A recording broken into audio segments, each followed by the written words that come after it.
Part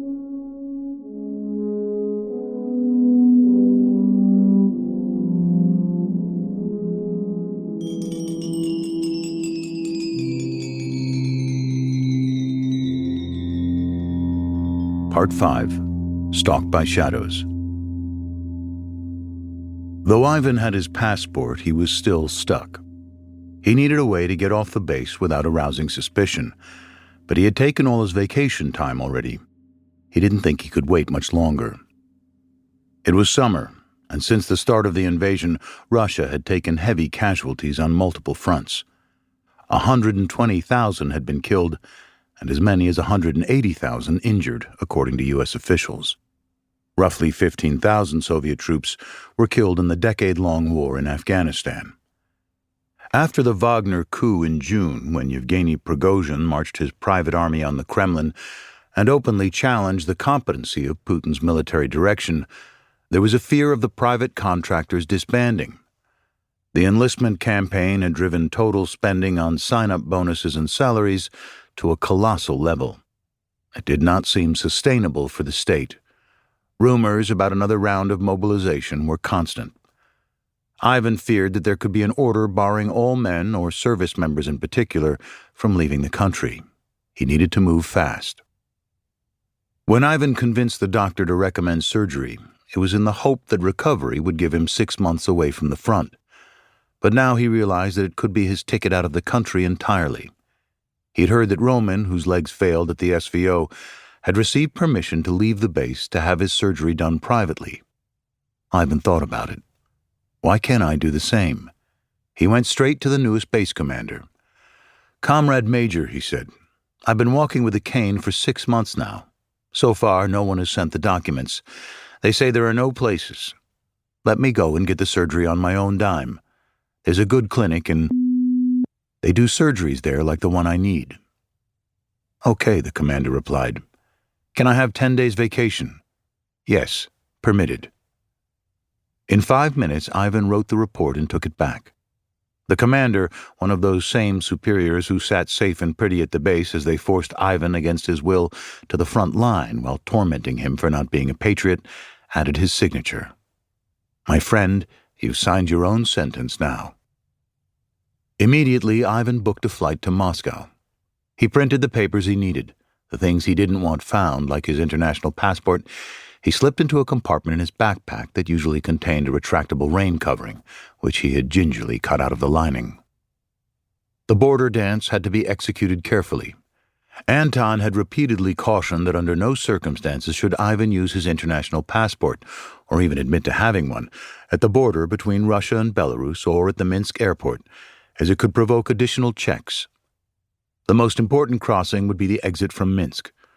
The magazine is withholding certain details of the route at the request of Edite Lessem. Belarus's borders were where the security systems were the most synchronized with Russia's and where people had been detained. But at the next airport in the next country, he would be able to use his foreign passport to board a flight to Istanbul. From Istanbul, he would fly on to his final destination. He did not have any of his flights booked in advance, so as not to light up the web. He would book each leg as he approached it. If everything went according to plan, he would arrive on Anna's birthday.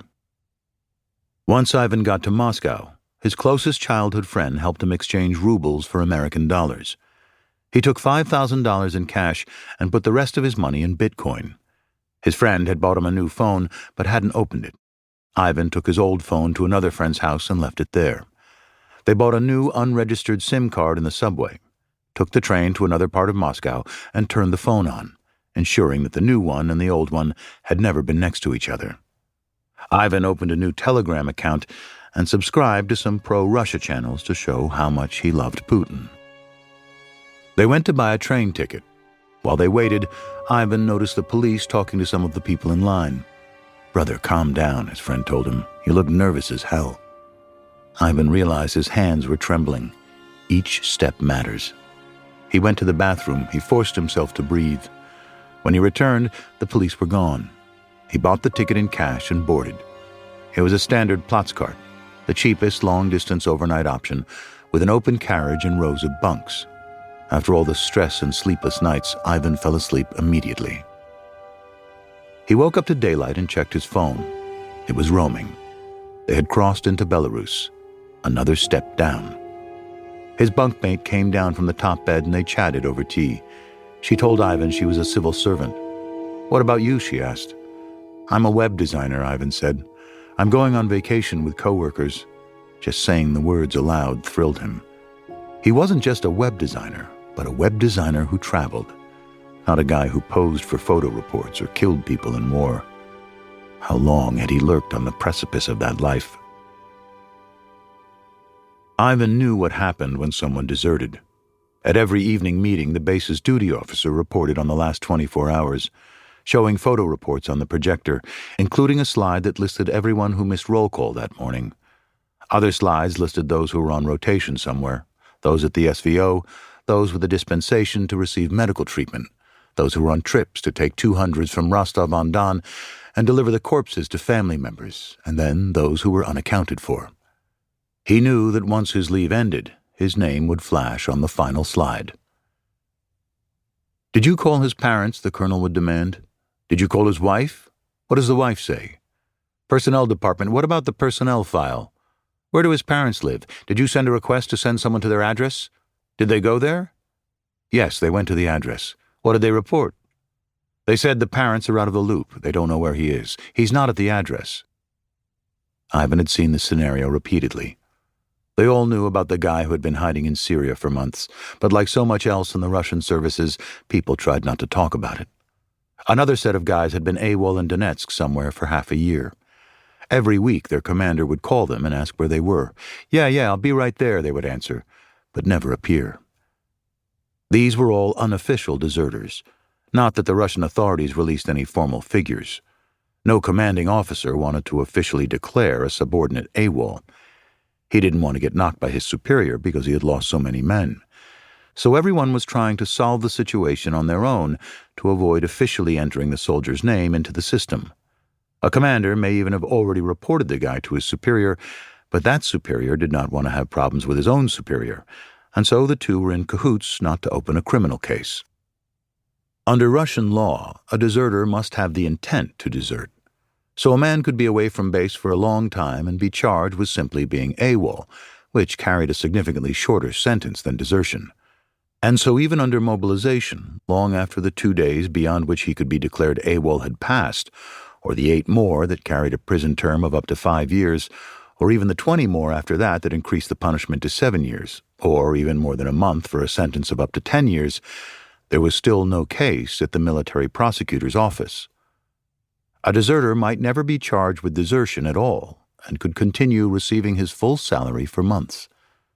Because Ivan was a captain, he assumed that the base's FSB officer would be working on his case. Ivan knew the guy from school. How many times did we go to each other's houses with our wives and children?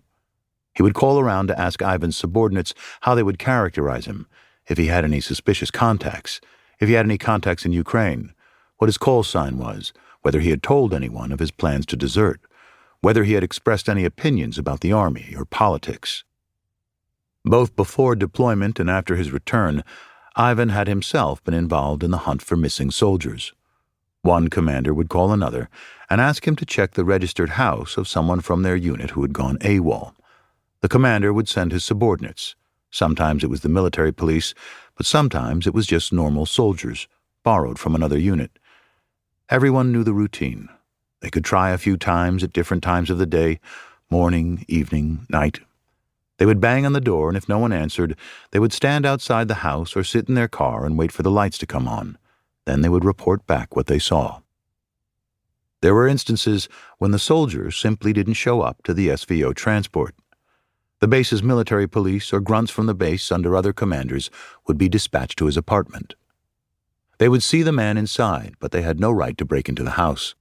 The soldier did not answer his phone, but there were methods to flush him out. They could cut his electricity at the panel in the stairwell. Let's say the guy is sitting inside playing on the computer or something. He is surprised when the power fails and goes to check. He walks out into the entryway and the men grab him. The hallway is in his apartment, and there the military has the right to use a certain amount of physical force. They take him, put him in the car, and bring him to the base commander. The base commander takes over. The guy ends up at the SVO. Ivan didn't spend time thinking about the morality of trying to flee despite sending other people to the front line. This was the automatic reflex of a well-developed muscle of moral ambiguity. That's not my area of expertise. I don't care why the person didn't show up for the service. The mere fact of not reporting for duty is a violation. I'm just doing my job.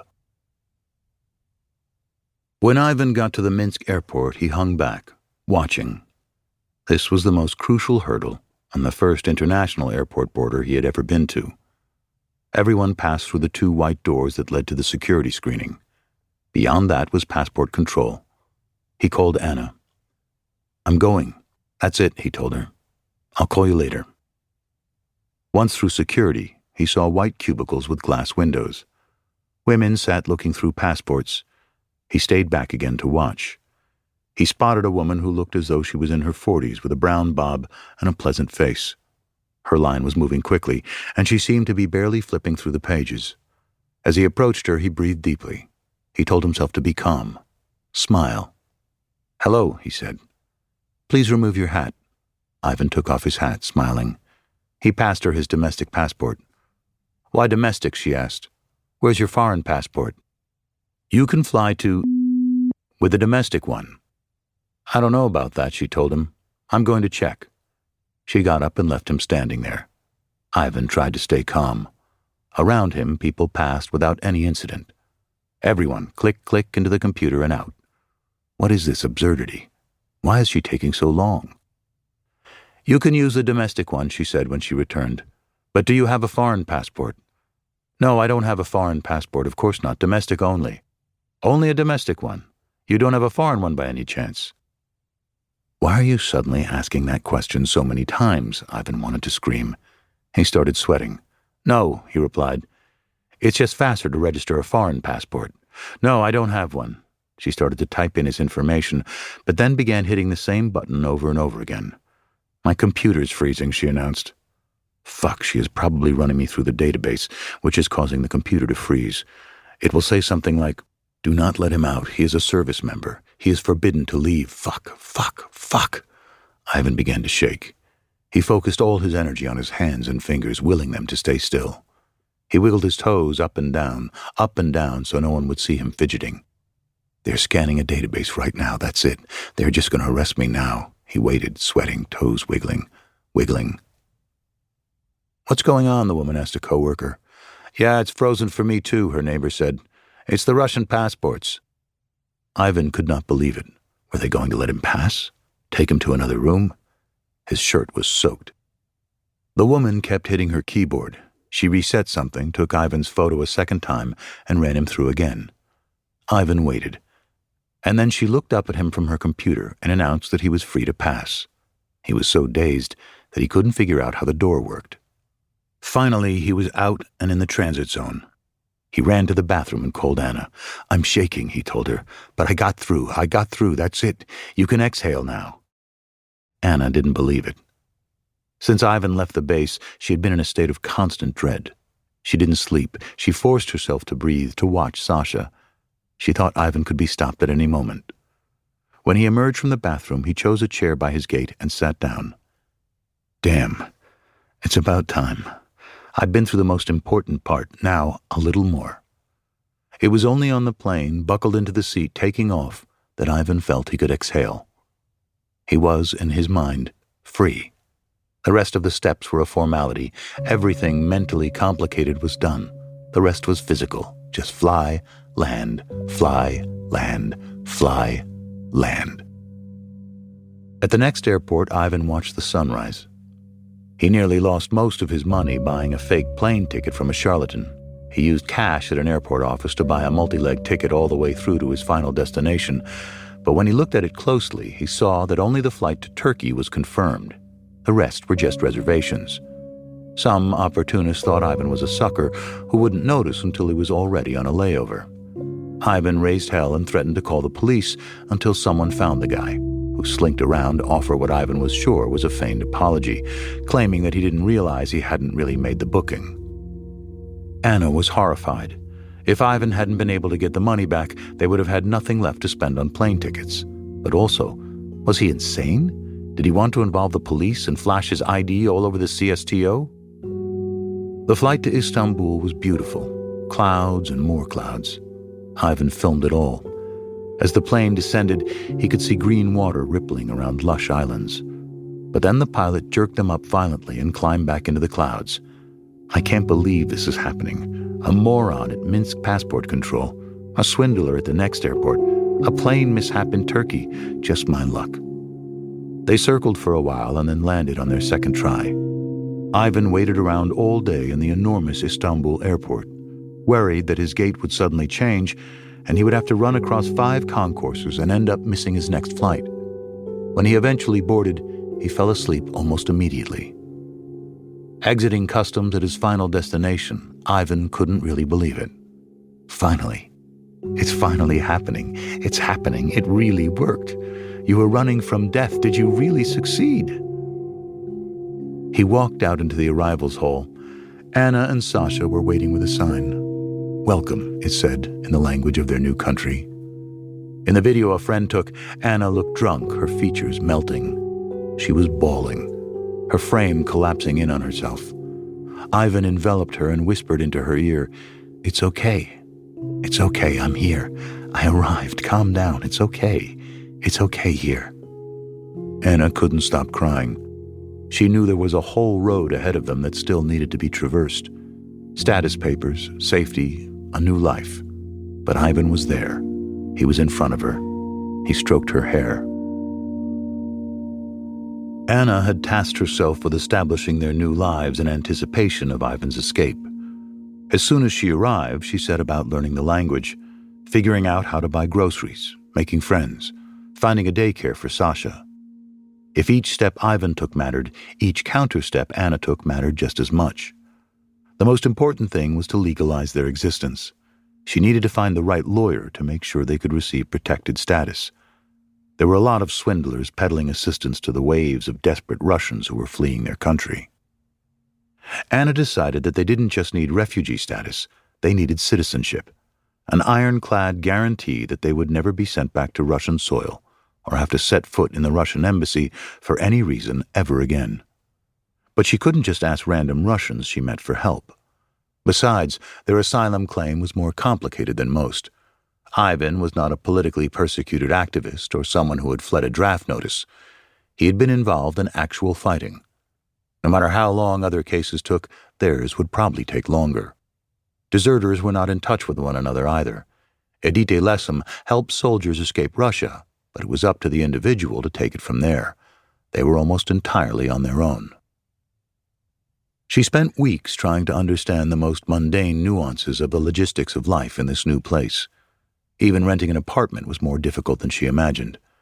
When she first arrived, she lucked out with a less than attentive landlord, but now they needed a bigger place, and many listings required renters to have a local guarantor. Anna saw the man's posts while scrolling Telegram group chats for newly arrived Russians as she was researching rental law. He was so nice, joking and offering advice to everyone about everything. His thoughtful replies drew tons of likes and grateful comments. She wrote him a direct message with a question about the guarantor system. Right away, the man offered to call her to explain the details. He laid everything out systematically, explained things she had spent hours puzzling over. He was buoyant, made so many jokes, and suggested they grab a coffee and talk some more. Anna took Sasha. The man brought his pregnant wife. He made more jokes. They chatted and chatted about the weirdness of this new life in exile. He asked her about Sasha's daycare. "Is it a good one? I'm going to need one soon," he said, nudging his wife and laughing. Anna told him everything she knew about the education system. She was so happy to be useful, to share something back, after he had spent so long on the phone explaining the property system to her. After an hour and a half, he took her phone and started making calls to real estate agents for her. "I speak the language," he said. "Don't worry about it, it's easy for me." He touched her arm, just a small gesture, but it meant so much. "Well, what's your deal?" he asked when he was done making the calls. "I know it's hard for you here. Let me help you somehow. It doesn't cost me anything. I mean, really, people who know me around here, they all say you're a wizard. Here comes the wizard, you know?" Anna thought they were still bantering. "Don't you know there's no such thing as wizards in real life?" she asked. You've just never met one in your life, he told her seriously. But anything is possible here. The stress of the last years sat in her bones. It curled inside the angry scars on her wrists. She looked at him in wonder. Are there really people in the world who just help, without asking for anything in return? She felt for the first time in so long that maybe she could have some relief. Maybe he could find a way for them to get their paperwork done faster. What's your status here? He asked. How are you going to get legalized? I don't know, she told him. I thought about going to school to get a student visa, maybe university, but I don't have the language. Look, that's a long time, 4 years of school, he told her. Yeah, and we need to earn money to survive, too. Damn, why is it so complicated, he asked her, commiserating. Who's your husband? My husband is complicated. Why is it so hard, he asked, but she stayed quiet. Did you get caught in the vortex or something with the war? Yes. Man, war in general is bullshit. Fuck Putin. I've had so many friends end up there. I helped them to escape the war. She looked at him. Our situation is so fucked, she whispered. Shit, I know what you mean. I understand. Hey, is there anything I can do to help? I've already helped my guys get out of there. Can I help you translate documents and paperwork? I speak the language well. She promised to email him everything when she got home. What about your husband, though? He asked again. Is he military? Anna grew up amid Russia's Soviet hangover and came of age in Putin's Russia. Generations of dictatorship had given way to renewed autocracy. She knew you didn't talk to strangers. Instead, she burst into tears. My girl, calm down. It's okay. I understand, he told her. That Putin is a bastard. She agreed. She started speaking generally about the war, all the horrible things she felt about Russia's invasion of Ukraine. Yeah, of course. But what's going on with you? He asked kindly. Little by little, she felt herself unfurling, relaxing. The layers came off. She told him that her husband was military, that they fled the war, that they barely made it here, that it was a miracle he had made it through Belarus, that he had almost been swindled of their savings trying to buy plane tickets. Really? Holy shit, oh my God, he exclaimed. Once she started, she kept talking. She told him a lot of things, not Ivan's name, but that he was an officer. All the trouble they had been through, all the trouble he was in. It tumbled out of her without warning. She didn't even know how badly she had needed to talk to someone. Well, of course, treason against the motherland. He's looking at 20 to 25. The man wasn't joking around anymore. He was solemn, concerned. Okay, let's think about how we can help him, he started. Okay, so now he's got a criminal case pending against him. Let's say he gets new citizenship here, obtains some documents, and renounces Russian citizenship. He tears it up. He doesn't fucking need it. He renounces his citizenship altogether. How? In all her research, Anna had never heard of this. Wait, I'll tell you everything. You and I are going to figure this out. It's possible. Yeah, it's complicated. Yeah, it's hard, but it's all being solved. He paused. Everything can be solved, only in a different way. And then he looked at her and smiled. Gotcha. Anna didn't understand. Your husband is ours now. What do you mean? I'm here for people like your husband. I live and work here for guys like your husband. He took his cell phone and turned it to her, flashing his screen so quickly that she couldn't quite make it out. A black screen with a red cross. Was that the GRU? I'm from this organization, so let's go. Call him. Bring him to me. She barely understood what was happening. She panicked. She stalled for time, trying to make sense of this. Who? She asked. Your husband. He doesn't have a lot of options. Either he comes to me nicely, I'm going to supervise him here. He's going to do certain tasks for me. Or, do you know how it happens? What happens? People just disappear. Here was a man walking down the street. The wrong car drove by and the man was gone. Today, the man is there. Tomorrow, he is not. Anna squirmed in her chair. She looked at him and didn't speak. She picked up a knife from the table. You're going to take the knife and stab me in the neck like this, right? Chick, chick, chick, he taunted. I'd kill you right now, Anna replied. She called to Sasha, who was absorbed in the cake the man bought for them. Let's go, get ready, she said in her calmest voice. Slowly, she started gathering their things. Well, come on, call him. Don't waste time, the man said. I'm waiting. Anna looked at the man squarely. You don't know my husband, you bastard. What, were you trying to scare me to death? Do you know how much death I've seen this year, you bastard? I will help every person who is running from this war. Did you hear me? I'll help anyone because there shouldn't be people like you in this world. It's because of you this war is happening, because of people like you. Anna was shaking, adrenaline mixed with rage, awash with fear. She threw money at the waiter, took her child by the hand, and started walking. The man followed her out. He grabbed her hand hard, not letting go. Calm down, let's smoke, calm down. Anna pulled her hand away and steered Sasha toward a taxi. By the time I met Anna in person a few months later, her wrists were red and welted.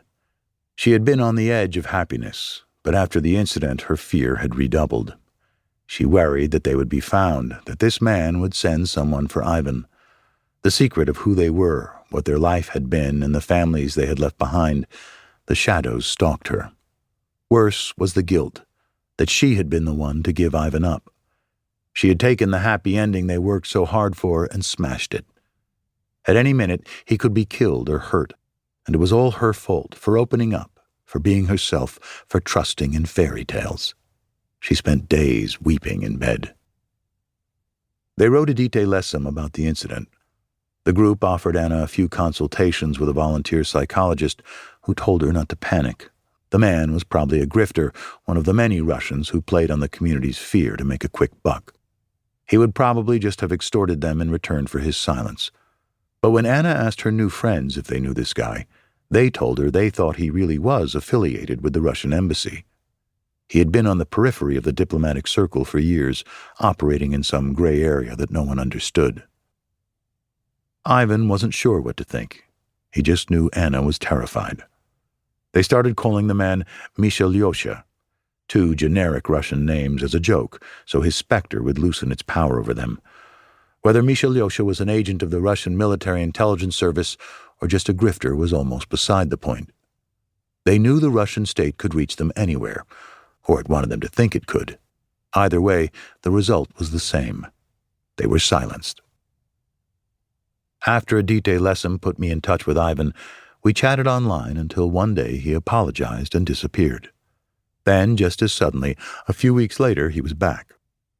He explained that he had wanted to tell his story, but the incident with Mishalyosha happened. Anna grew scared and asked him to stop speaking to me. They moved apartments. They tried again to change their lives. We agreed that I would keep the specifics of their biography vague enough so as to protect their security. Anna was at war with herself. All she had wanted was her little life. She didn't want their story publicized, but she knew it was important to Ivan, so she agreed. After that situation, I wanted to flatten myself to the floor so no one could see or hear me, she told me. I'm talking to you, and I realize internally, man, this is important. And as they say, am I a quivering, miserable creature, or do I have rights? That's the eternal question. Am I a quivering, miserable creature, or do I have rights? No one could fault them for being afraid. Defection is dangerous. Inside and outside the country, Russians who speak out against Putin end up dead. Seemingly unimportant individuals are hunted, harassed, threatened, shot, thrown off balconies in the European Union or the United States. Journalists, activists, people few have ever heard of have been poisoned, beaten, had chemicals thrown in their faces. But the worst punishments are reserved for former members of the regime, who have died in any number of curious circumstances. The higher the profile a person has, the greater the risk. A pilot who flew his helicopter into Ukraine in a public relations coup for Kyiv was found dead in Spain. His body, riddled with bullets, was then run over by the assassin's car. As Dmitry Medvedev, the former president and prime minister, put it, dogs die a dog's death. Was it the work of the regime or its mafioso enthusiasts? Did it matter when you were dead? As a result, very few deserters from the Russian military have spoken to the media. I reported this article in 8 countries across 4 continents and interviewed 18 deserters. Many of those who fought in Ukraine had been sent to the training exercise at the border in February 2022. As soon as they saw war was happening, they started looking for ways out. I didn't have much of a choice, one lieutenant explained. I wasn't told, so look, either you go to lunch or we're going to take over Ukraine. I was told to get in the car and drive. I was trapped. If I had gotten out when we were crossing the Ukrainian border and run in the opposite direction, I would have been shot. What could I have done? Killed my brigade commander? It wouldn't have made a difference. Another brigade commander would just take his place. No matter how many people I ask, what would you have done if you were in my position, they say, well, I would probably do what you did. In the end, the lieutenant tried to break his own hand with a rock multiple times, but couldn't manage to do it. Another man I interviewed organized a group of subordinates to shoot one another in the thigh, shin, and arm. Others bided their time, returned on leave, and ran away from their base. One of them lost his entire life savings to a huckster in Kazakhstan, was forced to return to Russia, and fled the country a second time to Armenia. His wife was against it. Everyone's going, she said, and you're a coward. She stayed in Russia with their child and doesn't speak to him anymore. I spoke to a young gay soldier who went from his military desk job to Pushkin Square in central Moscow to protest on the day the full-scale invasion began. On that day, arrest would have been life-destroying even for a civilian, to say nothing of an active-duty service member in a country that defines the LGBTQ movement as extremism. He tried to terminate his contract even before the invasion, but his request wasn't granted, so he fled to Kazakhstan. His boyfriend, a teacher, joined him later. Without a foreign passport, he stayed in hiding with his partner in a conservative country where violence against the queer community is normal. The couple lived in limbo for over a year without refugee status, unable to leave the CSTO, with the daily fear of being pushed back into Russia and jailed, like Mikhail Zhilin, the Federal Guard service officer, and Dmitry Setrikov, a deserter who Adite Lesum reported was tracked down and kidnapped in Armenia to be returned to Russia. One time, when the police knocked on their door, the young man panicked so much that he started climbing out of the apartment's third-story window. His boyfriend anxiously answered the door, preparing himself to face imprisonment for abetting. The couple have since fled to safety, but many deserters remain stuck in the CSTO. One young man who worked as a Defense Ministry videographer was sent to Ukraine twice and couldn't figure out how to flee. His international passport, like Ivan's, was locked in a safe at his base's Human Resources office. Thinking he had no other options, he decided to use the opportunity to try to collect footage of Russian crimes for history. The deserters I spoke to who don't have passports and are trapped in CSTO countries believe that their salvation is Europe or the United States, but neither place will have them. Kamil Kasimov was arrested, forcibly returned to Russia, and sentenced to 6 years in prison for desertion. He worked for a rocket brigade that launched missiles into Ukraine. He was deployed during the training exercise, but he didn't shoot anything himself. He didn't know what they were doing, couldn't pinpoint where he had been, and fled as soon as he worked up the nerve. In April 2024, the Russian and Kazakh authorities went to the 23-year-old's place of work and detained him, holding him on a Russian base in the south of Kazakhstan, where he was pressured to return to Russia to face charges. It has become much more dangerous in Kazakhstan this year, Artur Alkostov, his lawyer at the Kazakhstan International Bureau for Human Rights and Rule of Law, told me recently. We received unverified information that Kamil was not the only one. There were also attempts to kidnap other deserters. Even having an international passport did not guarantee salvation. I met one man at an outdoor cafe in Tbilisi where he chain-smoked nervously. He'd avoided deployment for a year and a half. When he was transferred to another unit and it looked as if he was about to be ordered to Ukraine, he escaped. He left his wife and 2 children behind and did not know when he would be able to see them again. He tried to apply for a humanitarian visa from the European Union. He dropped his application off at embassy after embassy and received no reply. He bought a ticket to Mexico that flew through Europe, planning to claim asylum in the EU as the Germans had promised, but he was stopped from boarding the plane despite having a valid passport.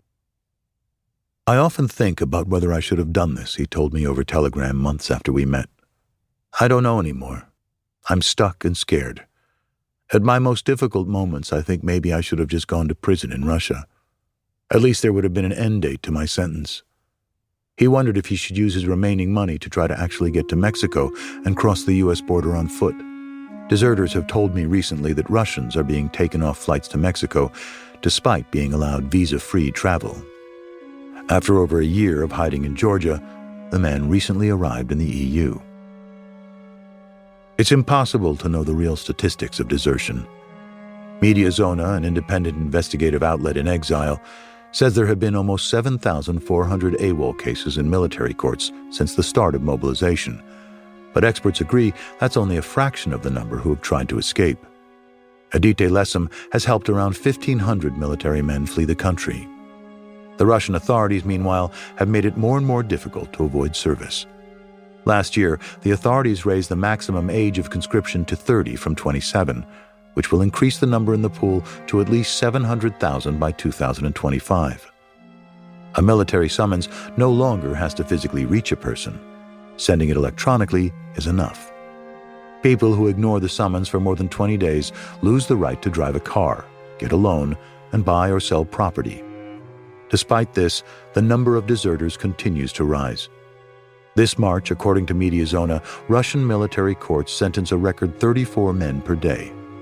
The growth in 2024 is unprecedented, it wrote. Soldiers most frequently receive suspended sentences so they can return to base, apologize, and be sent straight back to the front line.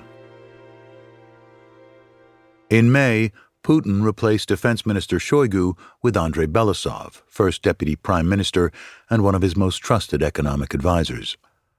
The reshuffle showed how intertwined the military and economy had become and how committed Putin remained to waging a long-term war. Analysts saw it as an attempt to clean up military corruption once and for all, or at least to signal that the regime was trying. For 2 years, Putin had tolerated military bloggers criticizing the Ministry of Defense for corruption and poor management, as long as they did not implicate the Kremlin itself. Many saw this as a check on the military, a productive release valve for frustration with the war, as well as a well-honed tactic pitting parts of the regime against one another as each tries to win Putin's favor, a trademark of his 24-year reign. The Wagner founder Yevgeny Prigozhin's sin was to openly challenge Putin's rule. For this, his plane was exploded in the sky. The Kremlin continues to rely on the age-old strategy of throwing waves of infantry at the front, and the casualty toll is now astronomical. During a Russian push for territory this May, British intelligence estimated that roughly 1,250 Russian soldiers were killed or injured each day, and that up to 500,000 Russians have been killed or wounded since the beginning of the invasion. Still, Russia continues to recruit 25,000 to 30,000 soldiers per month, about the same number that leave the battlefield as casualties. Last year's increased recruitment drive, which included 50,000 male and female convicts, as well as people who previously would have been exempt for mental or physical impairments, allowed the Russians to continue to stabilize the force. According to the policy group Re-Russia, from July 2023 to July 2024, the Russian regime has paid families of those killed and wounded approximately $34 billion, roughly 8% of the federal budget. Ukraine, meanwhile, is running out of weapons and troops. Ukrainian military casualties are a closely guarded secret. The most recent estimate of 31,000 is definitely an undercount. More than 11,500 civilians have been killed in 2.5 years of war, including at least 600 children. Russian troops have been accused of rape, torture, and extrajudicial executions. A generation of Ukrainians are growing up in bomb shelters. The Russian regime has spent at least $211 billion to inflict this horror. In August, Kyiv brought the war home to Russia, the first time the country has been invaded since World War II. The Ukrainians launched a surprise attack, shocking Western officials and quickly pushing 7 miles into Russia. They took prisoners, including hundreds of baby-faced conscripts who were manning the border, and surrendered in droves, rekindling memories of Chechnya and Afghanistan. Ukraine would come to control at least 28 towns and villages, while the Russians would evacuate more than 132,000 people. If Ukraine's current story is being told as one of resilience, Russia's has been cast as a tale of bottomless moral passivity. Indeed, acquiescence is its own form of tacit support. For decades, the Russian had been a faceless evil in the American psyche. This time, it seems the reputation was deserved. A terrible country fighting a terrible war. I had spoken to deserters online before I met one of them in person for the first time in a park in Tbilisi. I was apprehensive, worried that I would be followed and expose someone, or that I would meet an FSB plant and endanger myself. I arrived early to check the area and saw a lanky young man sitting on a bench. He was more afraid of me than I was of him. He had been a lieutenant when the invasion began. He feigned a suicide attempt, got himself locked up in a mental institution, was threatened with torture and with being chained to the commander's radiator, was told he would be killed, and was then ostracized by his own family for refusing to deploy to Ukraine. The lieutenant had never been out of the country, so he plotted to leave methodically, making lists of the things he would need to pack, down to a precise number of socks.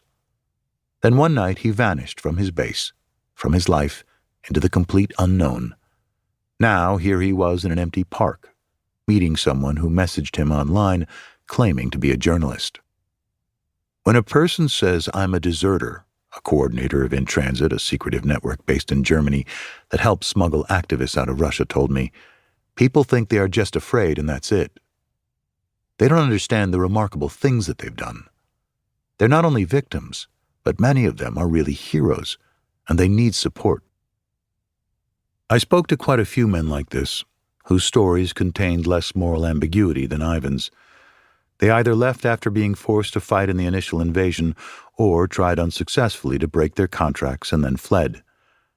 I could have written an article about any one of them, but Ivan's story painted a more representative picture of the Russian serviceman. Patriotism is often not the main motivation to fight. It's money. And generally, for Russians, if the war doesn't touch their family, they try to ignore it. There is a nationwide desire to eat the fish and sit on the dick. More gracefully and graciously, it could be described as avos, a word for the Russian attitude of ignoring the possibility of negative outcomes with the belief that luck predetermines the result anyway. 3 men in Kazakhstan, Alkostov, the human rights lawyer, and 2 former service members, worked together to verify stories of deserters in anticipation that this status might one day qualify them for residency in the EU. This is done to address the concern of European politicians, which In Transit and Edite Lessam have encountered, that such a decision would invite spies, killers, or Russian patriots into their countries. They hear deserter testimonies and video calls and review supporting paperwork to write reports to share with human rights organizations that petition foreign affairs ministries. I told all 3 of them an abridged version of Ivan's story. Each had a different interpretation. When he was shown the combat order, he did not refuse it, said Alexei Alshansky, the warrant officer who used Photoshop to alter uniforms and who is now an analyst at the conflict intelligence team. On the day he was shown the combat order, he could have left to Kazakhstan. He was not a wanted man yet. All this time, while he was telling you how he was walking around, agonizing, suffering, looking for solutions, writing reports, all this time he could calmly leave. This is a man who had every opportunity to not go to this war, not go to jail, and keep himself and his family safe. But he made the decision to go to war. How do you morally treat this? Bad. You can't demand some kind of heroism from people, Alkostov interjected. We must remember one thing: we cannot shift responsibility from the politicians who make decisions and the generals who execute them onto the soldiers. The 3rd man, the lieutenant who had been deployed to Ukraine during the initial invasion and had tried and failed to break his own hand with a rock, and who asked to remain anonymous for fear of reprisal, told me, "A person who is brought up and raised in a military family, then had the goal of graduating from a military school, becoming an officer, cannot see himself without military service. He will never dare to leave Russia. He will never be able to break that core," he continued with admiration. "That's a hero. This is truly a man who has transcended himself and, in my opinion, made the right choice. He was brought up with the conviction that Russia and the army are everything in life. He doesn't see himself without it, and if he dared to do it, he overstepped himself." When I met Ivan, I was struck by his earnestness. He had a sincere desire to better himself and his life. His candor seemed born of genuine guilelessness. He was personable, funny, and warm, and he spoke of his self-interest openly. When we discussed attending funerals or presenting the coffins of fallen soldiers to their families, Ivan was honest. He didn't go to the services of the men who perished under his command, and he didn't want to, whether it was his duty as the platoon commander or not. Officially, a military representative must attend a soldier's funeral. Though it's not obligatory, it's considered honorable behavior for the commander to be the one present. I thought maybe we were having a miscommunication in Russian, but he assured me that he didn't feel a moral obligation. It seemed to me it was because it wasn't his war, but he never even tried to make that excuse. That would be the right thing to do, but not everything that is right is what we want to do, he told me. If there was an option not to go, I wouldn't. This is the moral morass of a nation. Still, Ivan spent ages looking for a piece of paper that had all his platoon members' names on it so he could show it to me. He tried to reconstruct the list for months after I left. He didn't know the name of the engineer whose body they left by the crater, and this really bothered him. He wanted me to write about the soldiers he lost, to use their real call signs, to commemorate these men who behaved heroically toward their comrades in arms. He worried that it wasn't his place to publicize their names, but he also wanted their sacrifice to be known. Apricot, the machine gunner. If it wasn't for him, things could have been even worse, Ivan said. This man really acted heroically. He didn't go anywhere. He didn't retreat. He started to cover us. He gave the rest of us a chance to jump into that hole. Apricot is survived by 2 daughters and a common-law spouse. Because they were not officially married, his wife did not receive the coffin payment. Ivan protected the men he could, as long as it did not risk his own safety. He never sent one of his subordinates to the SVO against his will. When he told me that, he wasn't saying it to show off or to justify himself. He was direct and matter-of-fact. He openly admitted that he helped send others to the front. This did not strike him as problematic.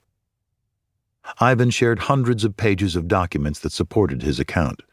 He showed me photographs that he had taken and that had been taken of him throughout his life, and we read his personal chat history together. All day, every day for a week, we sat in a hotel conference room and reviewed his life. Anna did not want me to go into their house.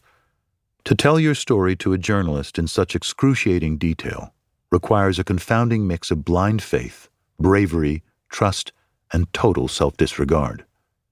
The hours we spent going over details, and Ivan being asked, "But why didn't you X?" was its own kind of torture. A confessional with no absolution. Perhaps Ivan felt he was performing penance, but he said he simply wanted to save other Russian officers from repeating his fate. I also verified parts of his story with 2 service members from his base. Look, basically everyone involved is a murderer in one way or another, Ivan said. I realize that each of us, each Russian, is involved in this. Every one of us participated. We have allowed this old man to be in power for so many years. And there's also this anger that I had to quit. My contract was almost over. It was officially the end of the contract. I should have been a civilian by now, and all my plans, my whole life was ruined by this old grandfather, Vladimir Vladimirovich. What right does he have to control my life? When he looked back on it all, Ivan couldn't believe that there were still people in Russia who knew full well what was going on, what their future could hold, and yet stayed. Not because they supported the war, but because they genuinely continued to believe that it wouldn't affect them. For so many years, Putin had offered them all protection, and now they just wanted to keep their heads down. A stupor of an existence. A vos. This learned indifference to the obvious, to the grinding of the bones of their own. Ivan's parents, for whom Putin remained sacred. His friends outside the services who just wanted to live their lives without being bothered by anything else, while fervent patriots, criminals, and regime opponents alike perished at the front. What remains of the country's opposition is now in exile, where they have been joined by those who awakened from this torpor. Over and over again for generations, Russia's greatest strength has been its habit of destroying itself. And the regime endures. Anna and Ivan grew up under the reign of Vladimir Vladimirovich. They had never participated in a real election. never thought much about what the Kremlin did or didn't do overseas. Their parents' generation had sleepwalked into autocracy, too exhausted to protest. They focused on trying to stay alive amid the turbulence of changes no one prepared them for. Unlike them, Anna and Ivan came of age in an era of booming oil prices and optimism. They had big plans for their small life. The Russian army offered a path to socioeconomic stability. There was no shame in serving the homeland. They worked hard to buy an apartment, to improve their circumstances, to have a child, but their dreams would be destroyed by much larger geopolitical machinations. They would, like many of their compatriots, practice a kind of self-mutilating patience that cost them everything they cherished most. Now they lived in the twilight of perpetual anxiety, a paranoia that was impossible to fully shake. Small, ordinary milestones became minefields. The first time Sasha got bullied. A classmate said Russians were all evil, and Sasha came home crying. Anna tried to explain that her child, who loved kittens and made it a point to hug the principal every day, had no responsibility for this war. But Sasha brought up Ivan's military uniform. What of the last 2 years did their child remember? How much would they tell Sasha one day? For how many generations should guilt travel? This was never a story about heroes or bravery, a valiant victor or a helpless victim. From the beginning, Ivan wanted me to make that clear. It is a story about the dangers of an act of independence after a life of conformity, and about how defection from Putin's system is a sentence without end.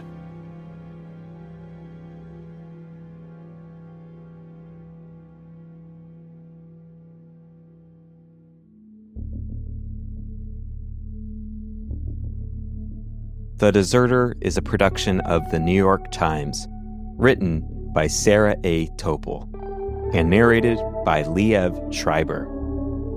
The original music was written and performed by Aaron Esposito. Our audio producer was Tanya Perez, and our engineers were Paul Pontius and Sophia Lamon. Additional audio production by Adrian Hurst and Jack Disidoro.